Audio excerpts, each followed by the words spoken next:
En 1993, oui, quelques jours avant la mort du président Houphouët-Boigny, je vous dis la vérité, vous comprenez? Oui. Il y a beaucoup d'Ivoiriens qui ne savent pas ce que je vais vous dire. D'accord. En 1993, donc, peut-être une dizaine de jours avant la mort du président Houphouët-Boigny, le président Houphouët-Boigny était agonisant à Yamoussoukro. Oui. Il était revenu de Genève et il était agonisant à Yamoussoukro.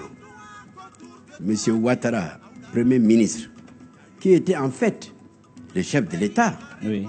parce que dans notre Constitution, lorsque le président de la République est empêché, c'est le Premier ministre qui le représente et qui gère. Qui gère les affaires Voilà. de l'État. Je peux donc dire que M. Ouattara était pratiquement le chef de l'État en Côte d'Ivoire en 1992 et en 1993. 2 années où le président Houphouët-Boigny physiquement ne pouvait plus tenir.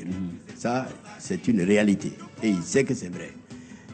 J'ai dit que M. Ouattara, sachant que je suis le secrétaire général du parti du président Houphouët-Boigny, le plus grand parti de l'époque, Oui. n'est-ce pas, m'a appelé, Oui. a eu une rencontre avec moi chez lui, m'a proposé d'être avec lui pour que la Constitution, quand le président viendrait à mourir, ne soit pas appliquée.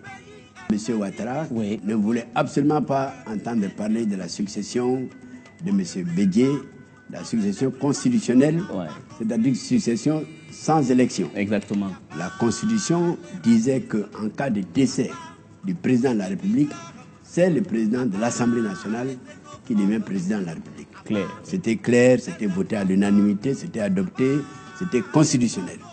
On appelait ça l'article 11 à l'époque.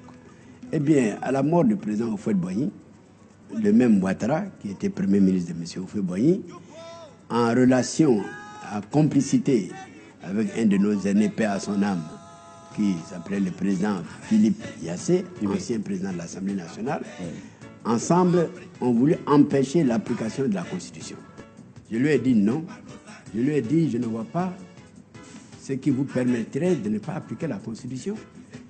Et puis je ne vois pas comment vous pourriez accéder au pouvoir sans Constitution, sans rien. C'est impossible. Donc, il Nous avait sommes toujours- restés à parler Oui, oui. de 21h jusqu'à minuit. Il ne m'a pas convaincu. Le lendemain, c'était un samedi, Oui. il m'a fait convoquer par son allié et complice, le vieux Philippe Yassé. Yassé, Oui. qui a tenté la même opération. J'ai eu le courage de lui dire, avec tout le respect que je vous dois, président, c'est non. Moi, c'est la Constitution ou rien. Vous comprenez? Oui, monsieur. C'est pourquoi moi, je suis